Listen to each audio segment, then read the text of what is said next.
అందరికీ నమస్కారం అండి. కొంతమంది ఎలా ఉంటారంటే చెలించరండి. ఇంట్లో నలుగురు పిల్లలు ఉంటారనుకోండి, నలుగురు పిల్లలకి 4 రకాలైన పద్ధతులు ఉంటాయి, 4 రకాల అలవాట్లు ఉంటాయి కదండి. తల్లిదండ్రులుగా వాళ్ళని చూసి ఆనందించాలి తప్ప పిల్లల్ని వ్యత్యాసం పెట్టి చూడకూడదు. అది రేపొద్దున్న తల్లిదండ్రులకే ప్రమాదం. అలాగే ఆ బిడ్డల్లో నలుగురు అంటే 2 కళ్ళు లాంటి వాళ్ళే కదా నలుగురు కూడా. ఎవరికి కష్టం వచ్చినా వాదార్పు చేసి మేమున్నాం నీకనే భరోసా తల్లిదండ్రులు పిల్లలకి చెప్పాలి. అప్పుడు వాళ్ళు చక్కగా ఉంటారు, అనుబంధాలు పెరుగుతాయి. కొంతమంది ఉన్నారు ఏమైపోయినా సరే మేమే అనుకుంటారు. అంటే ఆ భార్యాభర్తలే తప్ప, పెద్దోళ్ళు తల్లిదండ్రులే తప్ప పిల్లల అవసరాలు వీళ్ళకి అవసరం లేదన్నట్టు మసులుతూ ఉంటారు. రేపన్న రోజు ఈ పిల్లలు ఏం చేస్తారంటే బాగున్నప్పుడు మమ్మల్ని పట్టించుకున్నారా, పట్టించుకోలేదు కనుక మేము మా బతుకులు మేము బతుకుతాం, మీరు మాకు భారం అన్నట్టు అప్పుడు రేపొద్దున్న వృద్ధాశ్రమాలను ఎత్తుకుతారు.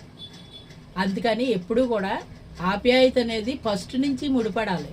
పిల్లలకు పెళ్ళిళ్ళు చేసాం, వాళ్ళు ఎలా బతుకుతున్నారో, ఎలా ఉన్నారో, ఏం చేస్తున్నారో, వాళ్ళని ఏ రకంగా మనం ఏదైనా చేయగలుగుతామా, లేదు అంటే ఒక మాట చెప్పగలుగుతామా. తల్లిదండ్రులుగా మంచి మాట వాళ్ళకి చెప్పి మైండ్ చెదిరిపోకుండా చూడవలసిన బాధ్యత పిల్లల మీద, తండ్రుల మీద ఉంటుంది.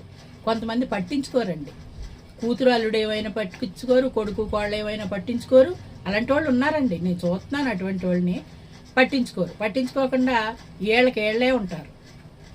వాళ్ళకి ఎలా ఉంటుందంటే ఏదో కొంత అంత ఉంది వాళ్ళ దగ్గర, వాళ్ళు ఉంటున్నారు బాగానే ఉంది, రేపు పొద్దున్న వీళ్ళు లేకపోతే మేము ఎలా చూస్తాం, మమ్మల్ని మేము ఎంతో కష్టంలో ఉన్నాం, మా పిల్లలకి ఇలా జరిగింది, మా పిల్లలకి అలా జరిగింది, కనీసం మా చేతిలో ఒక పండు పట్టుకొచ్చి కూడా పెట్టట్లేదు, పోనీ అమ్మ ఎందుకు బాధపడకుండా అన్న మాట చెప్పట్లేదు, ఏళ్ళేం తల్లిదండ్రులని యావగింపు వచ్చేస్తుంది దానికి.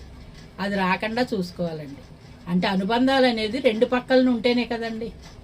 కష్టంలోనూ సుఖంలోనూ తల్లిదండ్రులను ఆదుకోవాల్సింది బిడ్డల బాధ్యత, బిడ్డలను ఆదుకోవాల్సిన బాధ్యత కూడా తల్లిదండ్రుల మీద ఉంటుంది. పెంచారు, పెద్ద చేశారు, పెళ్లి చేసేసారు. పెళ్లి చేసేసిన తర్వాత ఏదో ఉద్యోగాలు చేసుకుని వాళ్ళు బతుకుతున్నారు. చిన్న చిన్న ఉద్యోగాలు, మధ్యతరగతి వాళ్ళు మాట చెప్తున్నానండి నేను. అమెరికాలో వెళ్ళిన వాళ్ళ గురించి కాదు, మనం ఇప్పుడు మన దగ్గర ఉన్న వాళ్ళ గురించి చెప్తున్నాను. ఈ వచ్చి సాలిన జీతంతో వాళ్ళ పిల్లల్ని పెంచుకోవాలి, భార్య బిడ్డలు ఉండాలి, ఆ ఉండటానికి వసతులు బలపరుచుకోవాలి, అన్నీ చేసుకోవాలి. కానీ మన దగ్గర ఏదో కొంత ఉంది, మనం ఇప్పుడు ఇచ్చామంటే మన పట్టు వదిలేసుకుంటే మనకే ప్రమాదమే. అప్పుడు ఏం చేయాలి? అలా కాదని ఇలా అని వాళ్ళకి మంచి మాట చెప్పి, మేము ఉన్నంతకాలం మేము ఏదో పడతామమ్మా, మీ బతుకులు మీరు బతకండి అని వాళ్ళని కూర్చోబెట్టుకుని ఒక గైడ్లైన్స్ ఏది ఇవ్వాలి వాళ్ళకి. అప్పుడు ఆనందంగా ఉంటారు.